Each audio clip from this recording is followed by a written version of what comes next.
대단히 감사합니다. 하나님, 우리가 드리는 예배의 참된 주인은 하나님이시요, 우리는 주님을 예배하는 예배자들임을 다시금 기억합니다. 영과 진리로 예배하게 하여 주옵소서. 우리가 최고의 가치를 하나님 앞에 올려드리는 귀한 시간이 될 수 있게 도와주시옵소서. 전능하신 하나님, 그리하여서 우리 군의장로교회가 하나님의 마음을 시원하게 하는 교회로, 하나님의 뜻에 합당한 교회로 이 시대, 이 군의지역 가운데 아름답게 세워질 수 있도록 도와주시옵소서. 사랑하는 성도들이 오늘 주께로 나오면서 감사헌금 드립니다, 주일헌금 드립니다, 건축 성교헌금 드립니다, 11조 드립니다, 드리는 모든 손길을 축복하여 주시되, 이 코로나19로 인해서 우리의 일상도, 또 우리가 먹고 사는 문제도 어렵지만, 불황의 때를 지나고 있지만, 오히려 이러한 때 하나님의 돌보심과 채우심을 더 크게 경험하는 우리 모든 성도들 될 수 있도록 도와주시옵소서. 오늘도 하나님의 말씀을 우리가 듣겠사오니 주여 말씀하여 주시옵소서. 예수님 이름으로 기도하였습니다. 아멘. 예레미야서는, 우리가 계속해서 살펴보고 있는 예레미야서는 2장부터 25장까지요, 예레미야가 하나님의 명령을 받아서 약 12번 정도의 메시지를 전합니다. 각각의 메시지들은 전하는 시간도 장소도 다릅니다. 그런데 지금까지 우리가 19장까지 오는 동안에 보면 내용이 다 대동소이합니다. 그렇죠? 그런데 이 대동소이한 이유 뭐라고 했습니까? 아직 늦지 않았으니 지금이라도 돌아오라는 하나님의 사랑의 부르심이라고 했습니다. 아직 심판은 시행되지 않았으니 지금이라도 돌아오면 가능성이 있다는 말입니다. 그런데요, 우리가 이 예레미야서를 읽다 보면 아마 그런 마음 가지신 분이 있을지는 모르겠습니다만, 목사님, 이 예레미야서 너무 좀 지루합니다. 계속 같은 메시지만 반복되고 좀 다른 것 좀 할 수 없을까요? 근데요, 예레미야가 말씀을 전하던 당시에 예레미야가 똑같은 비슷한 내용의 설교를 12번을 하는데 유다 백성들이 그런 마음으로 듣지 않았을까요? 저 사람 또 똑같은 이야기 하고 앉아있네. 아니, 좀 다른 메시지 없나? 사실은 하나님이 그걸 통해서 끊임없이 나와 대화 좀 하자고, 나와 좀 만나서 얘기 좀 하자고 말씀하시는데, 유다 백성들은 그 하나님을 외면하고 있는 겁니다. 백성들의 삶이 변하기 전까지 하나님의 메시지는 똑같을 겁니다. 우리가 예레미야서를 읽으면서 지루하다, 또 똑같은 말씀이네, 같은 내용이네 하기 전에 이 말씀에 합당한 내 삶이 있는가를 물어야 합니다. 아무리 똑같은 말씀을 100번, 1000번 읽더라도 우리의 삶이 변하지 않으면 우리는 또 한 번 더 이 말씀 앞에 겸손하게 무릎 꿇고 하나님의 음성을 들어야 할 겁니다. 지난 시간에 우리 19장 앞부분을 좀 살펴봤습니다. 하나님께서요, 예레미야에게 좀 특이한 명령을 하나 하셔서 예레미야를 흰놈의 아들 골짜기로 보내시는 장면까지 살펴봤는데요, 지난 시간에 동영상으로 보셨기 때문에 조금 모르시는 분들도 있어서 좀 말씀을 드리면 몇 가지만 좀 확인을 하고 좀 넘어가겠습니다. 본문에 나오는 흰놈의 아들 골짜기, 어떤 곳이라고 말씀드렸습니까? 예루살렘을 기준으로 해서요, 남서쪽에 있는 골짜기를 이야기를 하는데, 사진으로 띄우는 게 제일 빠를 것 같습니다. 사진 좀 띄워주시기 바랍니다. 예전에 우리가 한번 봤는데요, 이 흰놈의 아들 골짜기를 따라서 쭉 내려가면 기드론 골짜기, 감람산, 이런 곳들이 오게 됩니다. 보이시는지 모르겠습니다. 가운데 노란 게 예루살렘 성이고요, 여러분들이 보시기에 제일 아래쪽에 흰놈의 아들 골짜기가 있습니다. 그 골짜기를 따라서 쭉 올라가면 실로암 연못, 기드론 골짜기, 감람산, 겟세마네 동산까지 있고, 그 반대편에 골고다 언덕이 있는 겁니다. 예루살렘을 기준으로 해서, 예루살렘이 원래 해발고도 높은 산 위에 지어졌거든요. 거기서 사방이 다 골짜기입니다. 그 골짜기 중에서 남쪽의 골짜기가 흰놈의 아들의 골짜기라는 말입니다. 다음 사진 띄워주십시오. 예, 사진으로 보면 이렇게 생겼습니다. 다음 사진입니다. 혹은 이렇게도 보일 수 있습니다. 저 언덕으로 올라가면 예루살렘이 됩니다. 이렇게 보이는 곳이 흰놈의 아들 골짜기인데요, 이 성경에서는 이 흰놈의 아들 골짜기를 흰놈의 골짜기 이렇게 부르기도 합니다.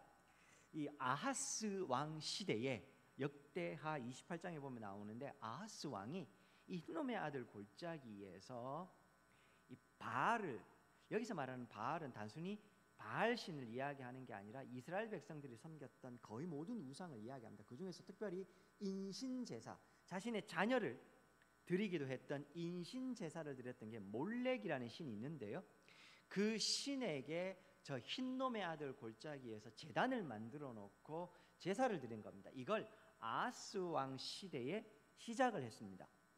그러다가요, 여기서 계속 그런 우상 숭배를 하다가 종교개혁, 즉 예레미야가 사역을 시작하던 무렵에 요시야 왕이 등장을 해서 종교개혁을 단행을 해서 이 흰놈의 아들 골짜기에 있는 이 제단을 다 허물어 버립니다. 열왕기하 23장 10절에 보면 요시야의 종교개혁 중에서 이런 구절이 있습니다. 자막입니다. 왕이 또 흰놈의 아들 골짜기에 도벳을 더럽게 하여, 이 도벳은 뒤에서 말씀드리겠습니다. 제단입니다. 도벳을 더럽게 하여 어떤 사람도 몰록에게 드리기 위하여 자기의 자녀를 불러 지나가지 못하게 하고, 아하스 왕 이후에 그 계속해서 여기서 자녀를 인신제사로 드리는 등등등 우상숭배를 하던 곳이었는데 요시야가 여기를 더럽게 해서 부정하게 만들어서 아무도 못 오게 만들었다는 건 다 부숴버렸다는 말입니다. 그렇게 만든 곳이 흰놈의 아들 골짜기. 그리고 그때부터 이 흰놈의 아들 골짜기는 더 이상 우상을 숭배하는 곳이 아니라 쓰레기 하치장이 됩니다. 오물을 버리는 곳이 됩니다. 그리고 여기에 이방인들의 무덤도 생기게 됩니다. 왜 이방인들의 무덤이 여기 있느냐? 이스라엘 백성들은 이방인들을 부정하다고 여겼는데 이 이방인들이 이스라엘에 왔다가 죽을 수 있잖아요. 이 사람들이 죽었을 때 자기들과 함께 묻히는 게 용납이 안 되는 겁니다. 그래서 이방인들의 무덤을 따로 만듭니다. 부정한 곳이기 때문에요. 근데 그게 이 흰놈의 아들 골짜기에 있었습니다. 여기서 흰놈이라는 말은요, 애곡이라는 말입니다. 그럼 흰놈의 아들의 골짜기는요, 애곡의 아들의 골짜기, 애곡하는 아들들의 골짜기, 여기서 제사를 드린 것을 이야기를 하는 겁니다. 그리고 또 하나, 도벳이라는 말이 오늘 우리 읽은 본문 6절이나 11절에 보면 나옵니다.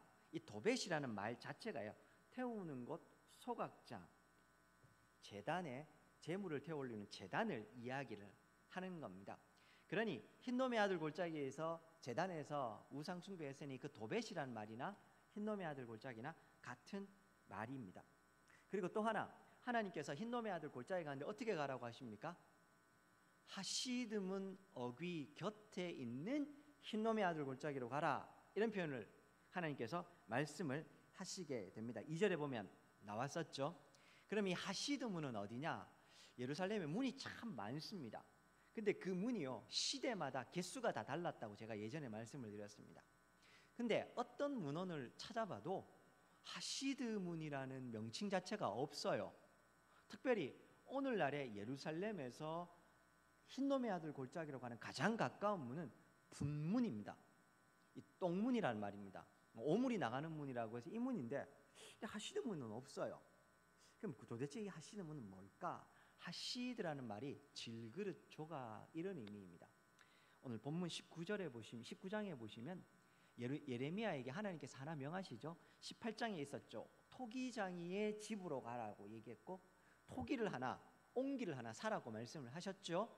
아마도 그것과 관련이 있을 것 같습니다. 여기서 사가지고 흰놈의 아들 골짜기로 나간 것이죠. 특별히요, 하시드문이라는 말이요, 깨어진, 그러니까 질그릇 조각들의 문, 이런 말이 되거든요. 그래서 아마 이 문 근처에 토기장이들의 작업장이 있었던 것 같고, 그리고 그러다 보니까요, 이 토기장이들이 잘못 만든 건 어떻게 합니까? 깨뜨려야죠. 근데 흰놈의 아들이 뭐 하는 곳이라고요? 쓰레기 하치장.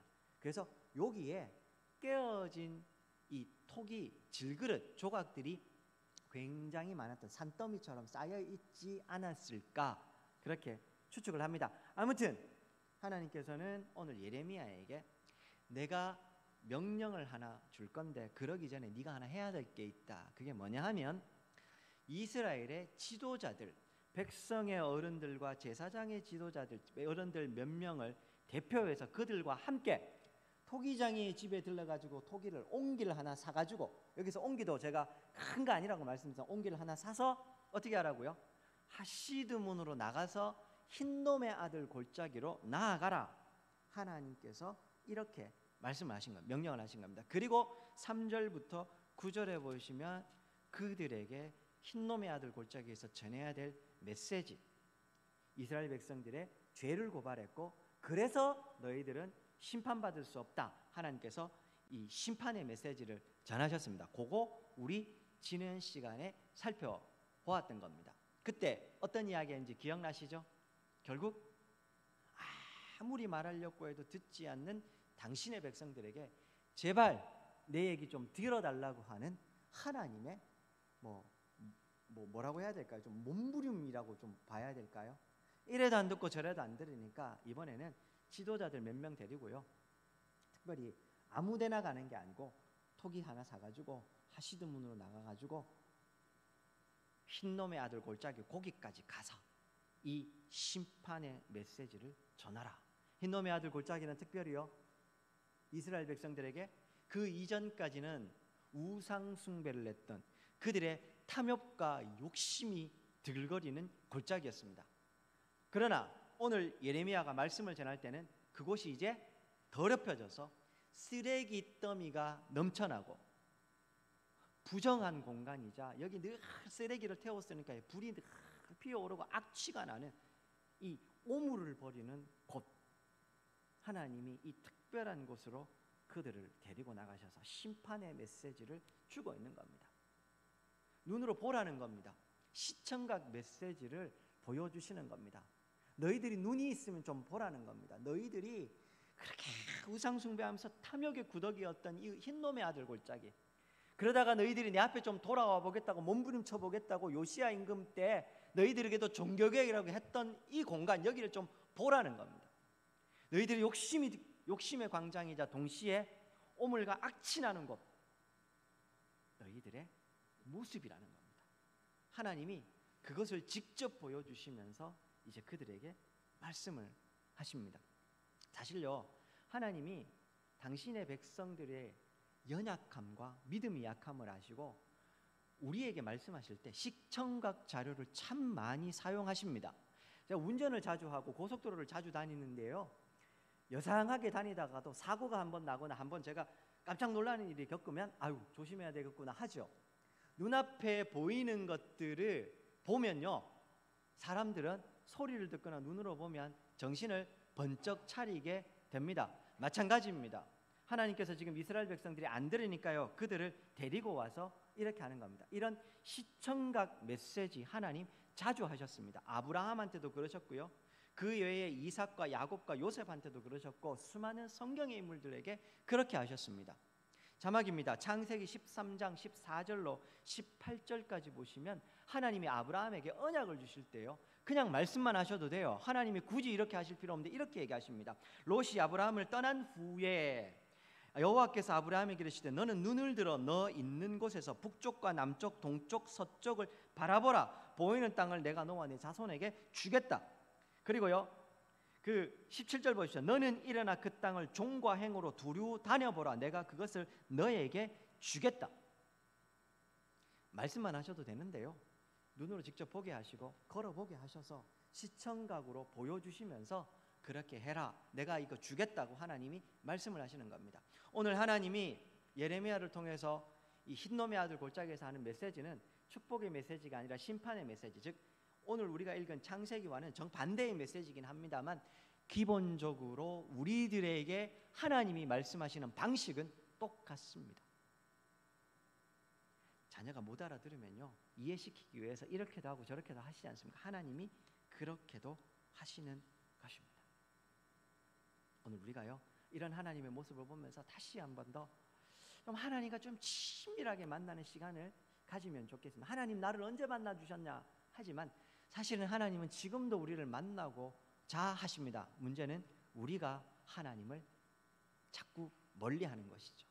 아담과 하와가 죄를 저지른 이후부터 그들은 하나님을 멀리하게 됩니다. 하나님을 떠나 피해서 숨게 됩니다. 어쩌면 죄의 속성이 그런 겁니다. 우리의 죄인됨의 속성 때문에 하나님께 가까이 나아갈 수 없는 겁니다. 하나님은 그러나 여전히 우리를 만나고자 하십니다. 저는 우리 성도님들께서 하나님을 좀 친밀하게 가까이 하시면 좋겠습니다. 인격적으로 만난다고 하시니 그게 무슨 의미인지 잘 모르시겠습니까? 이원석 목사 만나서 상담하는 거, 신방하는 거 생각하시면 제일 쉽겠습니다. 하나님도 우리와 날마다 매일매일 그렇게 하기를 원하십니다. 자, 그렇게 하신 다음에요, 10절부터 13절 한번 보십시오. 그렇게 흰놈의 아들 골짜기에 세우신 다음에 10절입니다. 너는 함께 가는 자의 목전에서 그들의 죄를 고발하고 심판의 메시지를 선포했습니다. 그 다음 그들의 눈앞에서 뭐 하라고요? 그 옹기, 네가 샀던 옹기를 깨뜨리고 11절 그들에게 이르기를 만군의 여호와께서 이와 같이 말씀하시되 사람이 토기장의 그릇을 한번 깨뜨리면 다시 완전하게 할 수 없나니. 혹시 깨어진 토기를 다시 만들 수 있습니까? 본드로 붙이면 된다고 하긴 하시던데요, 온전한 토기가 될 수 없습니다. 특별히 오늘 이 장소를 생각해 주십시오. 질그릇, 깨어진 토기들이 가득한 곳이었습니다. 그리고 지금 손에 있는 것도 깨뜨려 버렸습니다. 그건 더 이상 쓸모가 없는, 붙일 수 없는 그 말씀하십니다. 이와 같이 내가 이 백성과 이 성읍을 무너뜨리리니 도벳에 매장할 자리가 없을 만큼 매장하리라. 흙으로 구워서 만든 거 다시 붙일 수가 없지 않습니까? 깨어진 옹기는 다시 쓸모도 없습니다. 그렇죠? 무슨 말씀을 하십니까? 하나님의 심판도 그렇다는 겁니다. 당신의 백성들에게 한번 이번에 심판이 내려지면 그 심판은 물를 수도 없고 그 심판으로 인해서 당신의 백성들, 유다 백성들은 이제 쓸모없는 존재가 될 것이라는 말입니다. 심판이면 당연히 그렇지요 할 수 있지만 유다 백성들이 생각할 때 심판이 좀 다릅니다. 우리가 읽고 있는 예레미야뿐만 아니라요, 열왕기로 넘어가 보시면 저 사사기부터 시작됩니다. 아니 그 이전부터 시작됩니다. 하나님의 백성들이 끊임없이 하나님 앞에 범죄합니다. 그때마다 하나님은 찾아오셔서 그들을 징계하시고 돌이키시고 징계하시고 돌이킵니다. 이 반복되는 역사가 있는 게 사사기입니다. 열왕기에서도요, 왕들이 잘못하면 치셨다가 또 회복하시고 치셨다가 또 회복하셨습니다. 이스라엘 백성들은 그걸 생각했을 겁니다. 하나님 심판을 말씀하셔도 그래도 하나님은 우리를 다시 깨어진 옹기라도 붙여서 사용하실 거라고 생각을 한 겁니다. 다시 회복하실 수 있다고 생각한 겁니다. 하나님 이제 말씀하십니다. 아니, 이번에 심판은 다시 회복 안 돼. 그 얘기를 하시는 겁니다. 깨어진 옹기를 다시 붙일 수 없고 쓸모없어지는 것처럼 이번 심판은 다시 회복할 수 없는 치명적인 것이 될 것이다. 그렇게 얘기합니다. 그리고요, 그 심판 때문에 너희들 눈앞에 있는 흰놈의 아들 골짜기, 너희들이 탐욕과 욕심에 의해서 우상에게 절했던 이 골짜기, 그러나 지금 악취나는 공간이 되어버린 이 골짜기가 어떻게 될 거라고요? 12절 마지막 부분에요, 도벳에 매장할 자리가 없을 만큼 장사하리라. 하나님의 심판에 의해서 그런 끔찍한 일들이 일어날 거라고 이야기를 하십니다. 그 이유도 다시 한번 확인해 주시는 12절 보시오. 여호와의 말씀이니라. 내가 이곳과 그 가운데 주민에게 이같이 행하여 이 성읍으로 도벳 같게 할 것이라. 도벳은 말씀드렸죠, 제단이라고요. 수많은 짐승들의 피를 흘렸던, 유다 백성들의 관점에서 보면 몰렉에게 제사를 드리기 위해서 자신의 자녀를 드렸던, 너희들이 욕심으로 자녀를 드리고 제물을 바쳤느냐? 아니, 이제 내가 이 공간을 심판을 해서 너희들을 다 제물처럼 죽여버리겠다. 13절 보십시오. 예루살렘 집들과 유다 왕들의 집들이 그 집 위에서 하늘의 만상에게 분향하고 다른 신들에게 전제를 부음으로 더러워졌은즉 도백 땅처럼 되리라 하셨다 하라. 왜 지붕에서 합니까? 당시 유대의 지붕은 평평했거든요. 하늘의 신에게 하려고 하면 조금 가까워야 되기 때문에, 그래서 우리가 앞부분에 보시면, 예레미야에서 앞부분에 보시면 하늘의 1월 성신에게 제사를 드리는 유대 백성들의 모습이 나옵니다. 너희들 거기서 백주대에서 그렇게 우상 숭배했지, 그래 좋다. 너희들이 이 땅을 이렇게 더럽혔냐? 내가 진짜 이 땅이 그런 도벳과 같은 공간이 되게 하겠다. 너희들의 행실에 알맞는 곳으로 만들어버리겠다. 그렇게 얘기합니다. 그리고요, 더 놀라운 것은 이 하나님의 말씀이 유다 백성들의 역사 가운데 그대로 성취가 됩니다. 자막입니다. 예레미야 애가에 보면 이 심판에 의한 모습을 이렇게 설명을 합니다. 자막 읽어드리겠습니다. 예레미야 애가 2장 20절 여호와여 보시옵소서 주께서 누구에게 이같이 행하셨는지요 여인들이 어찌 자기 열매고 그들이 낳은 아이들을 먹으오며 제사장들과 선지자들 어찌 주의 성소에서 죽임을 당하오리까. 하나님께서요 그들의 아들의 살 딸의 살을 먹고 친구의 살을 먹게 하리라 했는데 실제로 그 일이 그들의 역사 가운데 이루어진 겁니다. 불과 얼마 후에요. 예레미야가 4장 7절부터 10절에서 이렇게 얘기합니다. 전에 존귀한 자들이 몸이 눈보다 깨끗하고 젖보다 희며 산호들보다 붉고 그들의 윤택함이 같아서 빛낸 청옥 같더니 이제는 그들의 얼굴이 숯보다 검고 그들의 가죽이 뼈들에 붙어 막대기같이 말랐으니 어느 거리에서든지 알아볼 사람이 없도다. 그 몰골이 흉흉해서 칼에 죽은 자들이 줄여 죽은 자들보다 나음은 토지 소산이 끊어짐으로 그들이 찔림받을 자들처럼 점점 쇠약하여 가고 딸 내 백성이 멸망할 때 자비로운 부녀들이 자기들의 손으로 자기들의 자녀들을 삶아 먹었도다. 끔찍한 일이 예루살렘에 벌어져 버린 겁니다. 하나님께서 그대로 그들의 삶 가운데 응답을 하신 겁니다.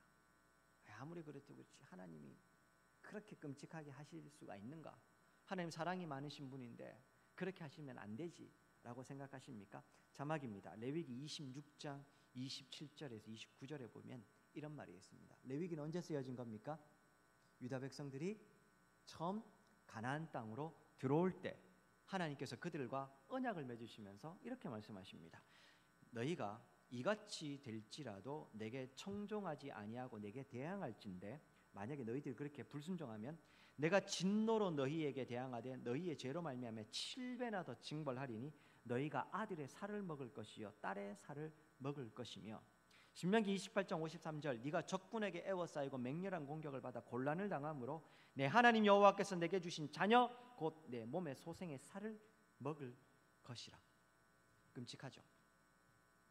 하나님께서요 이미 이렇게 약속을 하셨고 그 약속이 이제 성취가 되는 겁니다. 계약을 맺었는데요 너희 계약 안 지키면 안 된다 수천 년 동안 얘기했는데 안 들으니까 이번에야말로 그래 그러면 계약서대로 할게. 하나님이 그렇게 해버리신 겁니다. 사랑하는 여러분, 아직도 하나님의 말씀이 저 먼 나라 이야기 같고 내가 살아가는 삶의 현장은 실제 같으십니까? 하나님의 말씀이 실제입니다. 우리 눈앞에 보이는 현실은 눈앞에서만 보일 뿐 그것이 전부가 아님을 기억하셨으면 합니다. 하나님의 말씀은 살았고 운동력이 있습니다. 하나님의 말씀하심은 곧 성취됨입니다. 하나님의 말씀을 한 구절이라도 읽으실 때 허투루 읽지 마시라는 말입니다.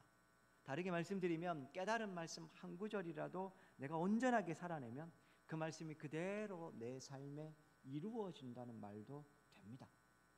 다시 말씀드립니다. 하나님이 이렇게 심판을 외치신 이유가 뭐라고요? 진짜 혼내겠다가 아니고 지금이라도 돌아오라.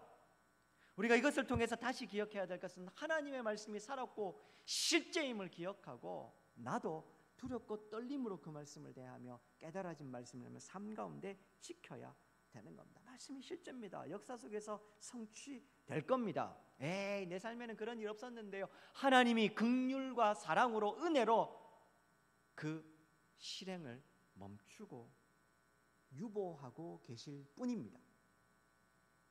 말씀을 맺겠습니다. 오늘도 하나님께서는 당신을 향해서 귀마가 버린 마음을 닫아버린 하나님 당신의 백성들을 향해서 외치고 있습니다. 흰놈의 아들 골짜기 데려가서요 제발 지금이라도 좀 들어달라고 온기도 깨뜨리시면서 이거라도 보고 너희들이 좀 들어달라고 말씀을 하십니다. 유다 백성들이 지금이라도 이때라도 깨뜨리는 온기를 보면서 정신이라도 차리고 흰놈의 아들 골짜기를 보면서 아, 우리가 똑같은 저 길을 걸어가면 안 되지 했다면 그들은 살았을 겁니다. 근데 안타깝게도 그들은 끝까지 마음도 귀도 닫아버렸고 멸망의 길로 갑니다. 오늘 우리도 마찬가지입니다. 하나님의 백성이 사는 유일한 길은 하나님의 말씀을 듣는 것입니다.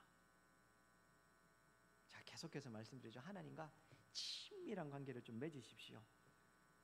자꾸만 그 친밀한 관계를 맺나가면 내가 자꾸 뭔가를 가는 것만 생각하고 계시죠? 아니요.